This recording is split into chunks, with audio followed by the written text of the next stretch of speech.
Oke, selamat sore teman-teman. Kembali lagi di channel Mas Blangkon Jember. Kali ini kita akan bicara tentang sebuah produk dari kebudayaan dan ada yang spesial. Hari ini saya ditemenin oleh Aruni Kaisa Asifa selaku finalis dari Duta Cilik Jember 2024.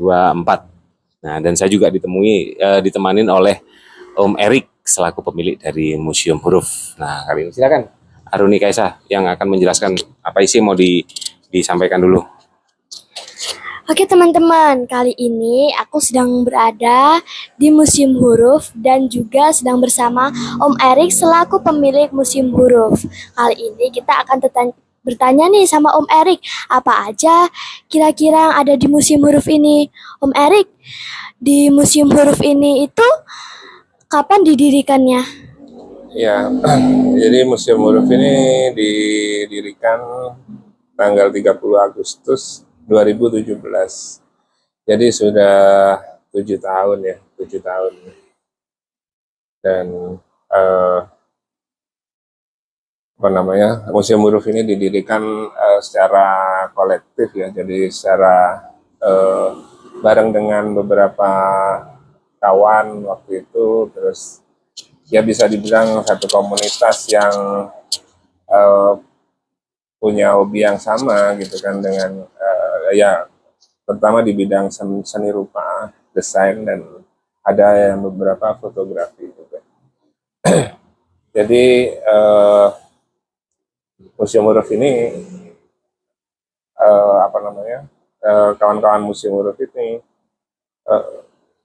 selama 1 tahun sebelumnya itu kita berdiskusi tentang awalnya fonts gitu ya, kemudian huruf, kemudian kita bicara tentang sejarah aksara, kemudian ya ada salah satu teman ya namanya Pak Ade yang mengusulkan untuk gimana kalau kita bikin museum gitu.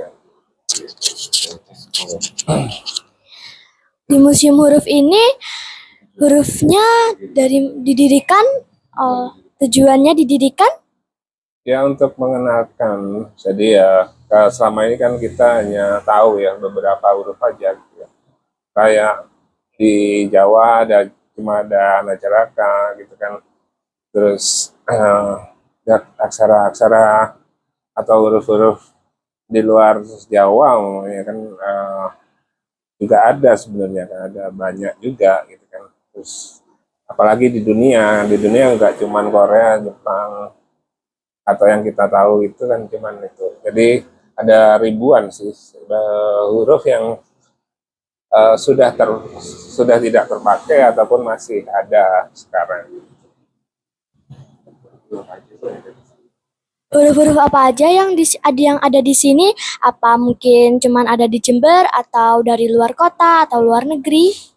Kalau huruf di Jember nggak ada ya. Jadi kita kalau dari Indonesia aja ada Anacaraka, ada Kawi, ada huruf Bugis, aksara Bugis atau Lontara namanya. Terus aksara dari Sumatera itu aksara Ulu, terus ada aksara Batak. Kalau di dunia ya banyak. Jadi mulai dari kalau awal adanya aksara itu kan kayak dari Sumeria, itu Sumeria sekarang Irak, terus ada dari Mesir kuno, gitu kan. Dari Tunisia kalau sekarang Lebanon gitu kan. Itu masih banyak lagi, nanti turun temurun akhirnya ke Indonesia gitu. Itu keren tadi ya Ica ya. Jadi teman-teman, jadi di Museum Huruf ini kalau kita pengen tahu tentang semua huruf-huruf yang ada di dunia tentunya ada di sini ya Om. Nah, kalau kita lihat dari negara-negara besar itu kan kebanyakan mereka itu mau melestarikan ya, istilahnya kayak Jepang masih menggunakan huruf-huruf kanjinya ya Om ya.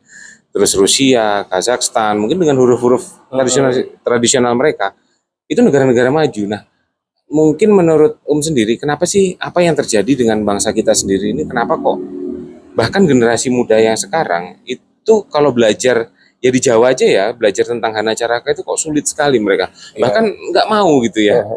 Itu menurut kamu gimana itu? Iya, jadi kalau di Cina, Jepang cuman punya satu aksara itu gitu kan. Aksara Iya. tadinya aksara kanji, kemudian berubah jadi huruf hiragana katakana. Iya, gitu betul. kan.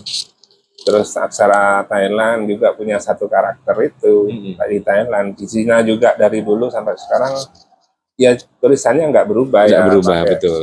pakai aksara Cina simbol itu ya, simbol. Sedangkan di Indonesia sendiri kan ada 20 aksara Iya. dari berbagai Daerah ya. suku dan daerah gitu kan. Jadi memang kan akhirnya kan itu harus per daerah yang Iya. menggunakan aksara itu. Sedangkan kita juga sudah melewati masa kolonial. Jadi Iya. di masa kolonial itu aksara Latin yang kemudian Digunakan ya sebagai sehari-hari. ya akhirnya itu jadi semacam Patokan. dipaksakan untuk dipakai untuk menyeragamkan Ya, ini semua wilayah kepulauan ini diseragamkan dengan satu aksara. Iya. Sementara kita tidak pernah bisa melestarikan seperti anak-anak muda. Betul. Karena juga negara Tidak mengajarkan atau kurikulum paten itu nggak ada ya tentang nggak ada. aksara itu Jadi ya. memang negara juga nggak peduli dengan itu gitu kan. Iya, Sebenarnya betul. pemerintah nggak peduli dengan keaksaraan gitu kan. Iya. Tapi mengingat kita dulu itu kan contoh kayak misalnya di era Majapahit ya Om ya, itu kan mereka mampu menguasai beberapa wilayah bahkan sampai sepertiga Asia. Itu dengan mungkin aksaranya itu apakah memang pada saat itu kan tidak ada komunikasi yang seperti canggih seperti sekarang ya, mungkin dengan surat menyurat ya, apakah itu mungkin aksaranya mereka pakai aksara satu itu ataukah Saya pikir dulu meskipun berbagai macam aksara, cuman bisa jadi gitu kan punya pola yang sama. Jadi Iya. setiap daerah bisa membaca ya? bisa tahu apa betul. maksudnya gitu kan. Oke. Cuman kan pengetahuan itu yang kita nggak tahu sekarang, Nggak sampai maksudnya saat ini ya. nggak diajarkan Iya, betul. Jadi banyak pengetahuan lama yang sebenarnya bahkan kayak jadi di luar akal kita gitu kan. Iya. Jadi kita nggak tahu sebenarnya karena memang nggak diajarkan dan kita sedangkan kurikulum ini kan sebenarnya juga mengacu pada modern gitu kan. Jadi ya pengetahuan lama otomatis sudah digeser dengan pengetahuan modern. Iya. Nah, apa istilahnya ya Om ya? Kira-kira untuk bangsa saat ini, kalau menurut Om sendiri, penting nggak sih Om Erik untuk mempelajari aksara-aksara kita yang dulu itu? Ya penting karena itu teknologi kan sebenarnya. Iya. Jadi aksara itu sebenarnya teknologi. Itu berhubungan dengan cara berpikir kita sebenarnya. Iya. Itu berhubungan dengan psikologi ya. Kemudian itu intelektual kita juga harusnya dengan aksara-aksara lama intelektual kita nggak seperti sekarang. Gitu. Iya. Ya ini sebenarnya kemunduran sebenarnya. Iya, modern betul, itu betul. sebenarnya adalah kemunduran betul. Saya setuju untuk itu. Dan mungkin dulu juga bisa jadi bahkan teknologi-teknologi sekarang yang orang menganggap bahwa zaman dulu itu primitif, menurut saya malah zaman dulu jauh lebih canggih. Iya. Dengan keterbatasan mereka yang seperti itu, tapi mereka mampu menghasilkan karya-karya yang luar biasa. Ya, maka dari itu mungkin negara-negara maju aja punya huruf yang dilestarikan sampai sekarang. Kenapa kita bangsa Indonesia kok nggak coba melestarikan itu gitu? Bahkan mungkin kayak misalnya di Jawa aja kita pakailah surat menyuratnya dengan huruf Jawa. Iya. Karena Jawa, Madura dan Bali rasanya hurufnya hampir sama ya Om ya. Hampir sama hurufnya. Jadi Ica juga harus tahu. Nah, terutama juga buat generasi itu kan kita mempelajari huruf itu kan menjadi sebuah jati diri ya Om. Iya. Jati diri bangsa kita ya Om. Nah, terutama buat generasi muda, apalagi yang sudah pernah menjadi finalis Duta. Jadi bukan hanya sekedar menjadi finalis, tetapi juga bisa memberikan sumbangsih kepada Jember ya. Nanti Ica juga bisa berkreasi melalui konten-kontennya, terutama di bidang ekonomi kreatif, kebudayaan, dan juga wisata. Jadi turut ikut serta membantu semampunya Ica melalui kreativitasnya Ica di media sosial. Karena saat ini untuk anak-anak era milenial sekarang ya cuman bisa, saat ini yang bisa mereka lakukan sumbangsinya ya di dunia maya atau di media sosial, seperti itu ya. Nah, oke teman-teman, kita akan coba dulu ya bersama dengan Kaisa, kita akan coba lihat di dalam seperti apa sih ya Om ya, bisa lihat tentang huruf-huruf yang ada di Museum Huruf ini. Dan jangan lupa buat teman-teman yang dari luar kota, kalau mampir ke Jember, mampir aja di Museum Huruf. Apa ada syaratnya Om kalau misalnya kita pengen lihat di sini? Enggak, cuman apa ya, enggak ada sih, cuma tiketing aja yang 5.000. Iya. Sebenarnya kita kayak seperti tiketing ya, seperti tiketing ya. Sebenarnya kan tidak boleh mendahului foto di dalam museum itu. Sebenarnya ada larangan, cuman karena kalau untuk tugas atau apa kita boleh. Keperluan konten. Kalau konten gini boleh ya. Boleh. Itu kenapa Om kok nggak boleh foto di dalam? Ya biasanya untuk selfie. Oh gitu. Bukan untuk melestarikan tapi hanya untuk sekedar pamer-pamer gitu. Oke teman-teman. Jadi buat teman-teman yang di luar pengen tahu seperti apa sih perjuangan Om Erik di dalam melestarikan huruf-huruf yang ada, baik ada di Nusantara ataupun di mancanegara. Yuk kita lihat di dalam ya, bersama dengan Arini Kaisa Asifa. Yuk teman-teman, ikuti keseruan aku bersama ayahku ya.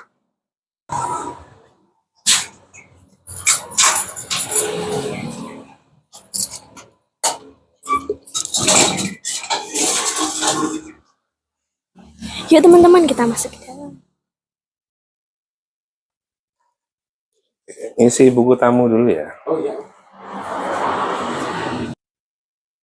Nah, ini dia teman-teman, di sini juga ada legenda aksara ya di Museum Huruf ini. Teman-teman benar-benar bisa belajar tentang sejarah-sejarah dan legenda-legenda aksara.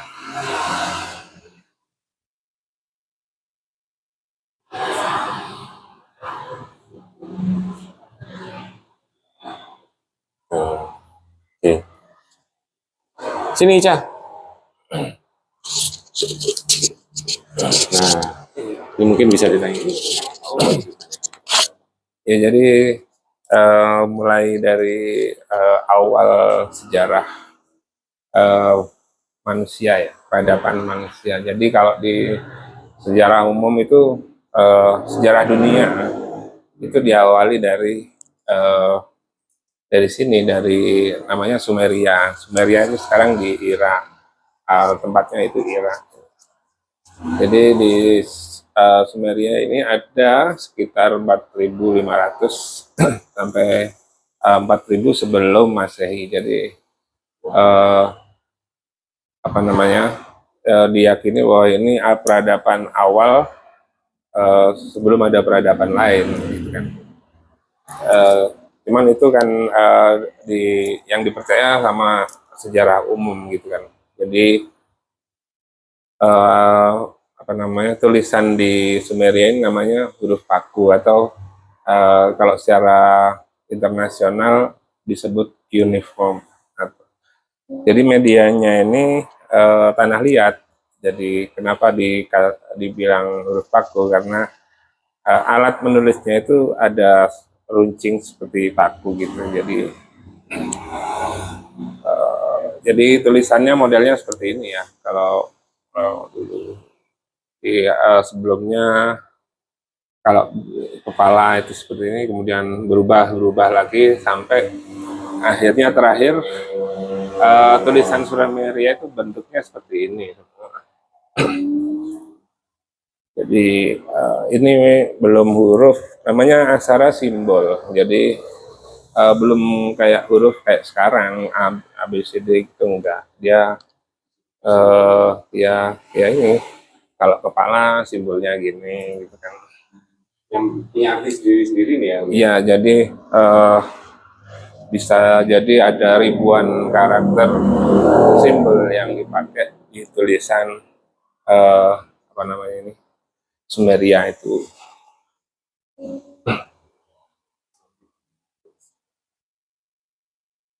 Selanjutnya Om, Selanjutnya ini Mesir, dari Mesir kuno, jadi namanya hieroglif. Kalau Mesir sendiri kan diperkirakan sekitar 2500 sebelum Masehi itu muncul. Jadi adanya peradaban Mesir itu sebenarnya juga masih misteri gitu kan. Bisa jadi itu lebih tua dari bahkan dari Sumeria, atau ya itu masih belum ada bukti ya. Jadi ya jadi seperti ini, hieroglif ini simbol juga. Jadi kenapa dibilang hieroglif itu artinya tulisan dari dewa gitu kan, tulisan buatan dewa gitu, tulisan suci sebenarnya. kalau simbol itu berarti bermacam-macam ya Om, bisa kayak bentuk orang gitu. Iya, ya, dan ini bisa mewakili apa namanya benda atau kata kerja juga bisa gitu kan. Cuman memang apa namanya di abad ketiga Masehi gitu kan, semua ahli yang bisa nulis, yang bisa baca apa namanya hieroglif ini udah hilang gitu kan, sudah punah. Jadi bahasa Mesir juga sudah punah. Ini tulisannya juga yang tahu juga sudah punah di tahun 300. Jadi sekarang yang tersisa ya ya bisa jadi apa namanya ahli-ahli sejarah sekarang yang menerjemahkan ini. Sebenarnya mereka masih menafsirkan aja, jadi belum benar 100% gitu. Selanjutnya Om, Ini Cina, Hanzi namanya. Jadi huruf Cina ini juga sama ya. Aksara Cina ini dimulai, kalau bukti apa namanya bukti sejarahnya ya sekitar 1500, tapi bisa jadi 1500 sebelum Masehi gitu kan, tapi bisa jadi itu lebih lama lagi gitu.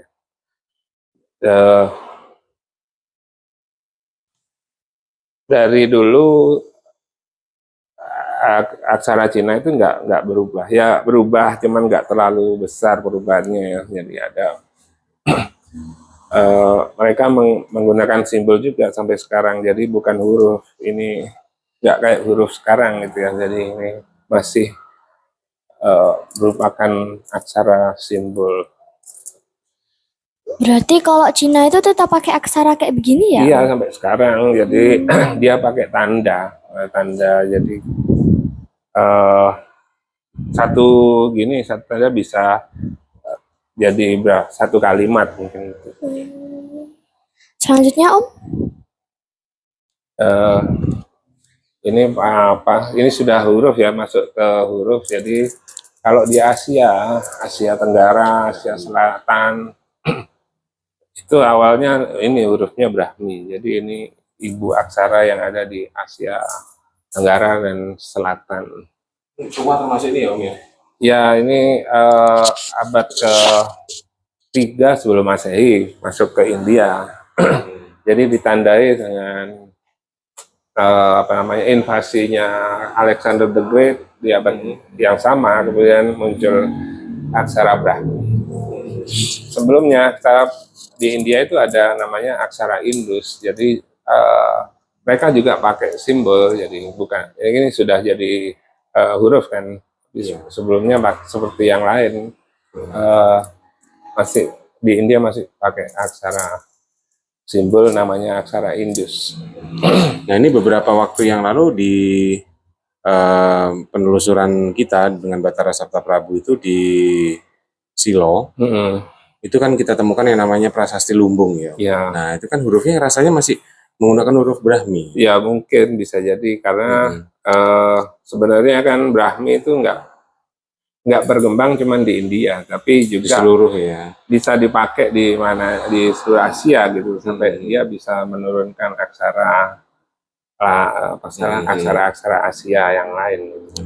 Dengan melihat aksara Brahmi ini berarti prasasti yang kita temukan yang ada di Silo itu menunjukkan bahwa Jember ini termasuk tua ya, bahkan mulai dari megalitik pun ada gitu ya peradabannya Jember. Ya ada apa namanya, bahkan ada teori bahwa kita satu peradaban sih sebenarnya dengan India gitu kan, jadi ya ini masih mitos memang kan. Jadi sebelum daratan itu di Nusantara ini terpecah gitu kan, ya itu bisa jadi kita juga bangsa-bangsa India itu sebenarnya juga bisa jadi dari sini. Jadi kita juga ras yang sama gitu ya dengan India ya. Kemudian setelah banjir besar itu mungkin gitu kan kita terpisah dengan peradaban India tadi, tapi bisa jadi itu ya itu asal usul India itu mungkin dari situ. Selanjutnya Om. Ya, selanjutnya ini contoh-contoh aksara yang ada di dunia ya. Jadi karena aksara di dunia itu kan ribuan gitu ya, tapi karena ruangannya cuma segini jadi kita nggak banyak koleksi gitu. Itu dari Nordik itu, dari Skandinavia, bangsa-bangsa Skandinavia kuno gitu. Ini kayak seperti Viking.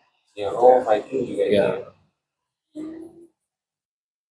Ini hieroglif dari Mesoamerika, jadi Indian kuno di Amerika, suku Indian. Jadi Maya Inka ini pakai ini hieroglif Mesoamerika. Dan ini sebenarnya banyak yang menganggap ini coding.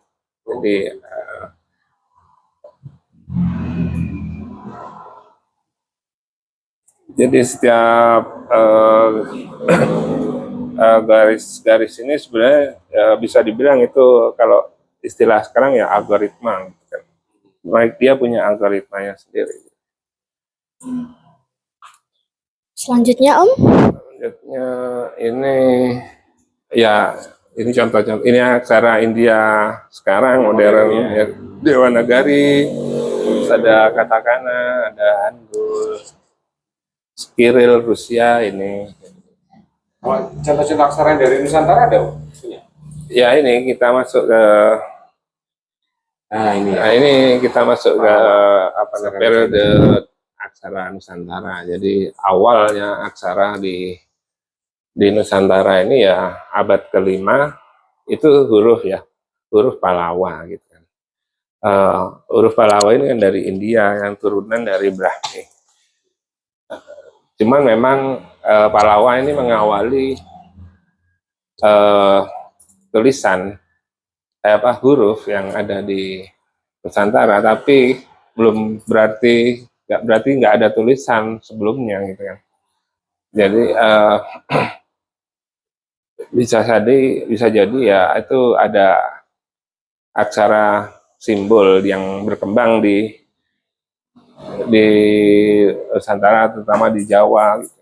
Jadi mungkin gitu kan tulisan-tulisan yang ya mungkin yang kita nggak kenal gitu ya, bisa jadi ya ini kemungkinan aja ya, bisa jadi itu juga tulisan sebelum adanya Palawa itu tulisan simbol.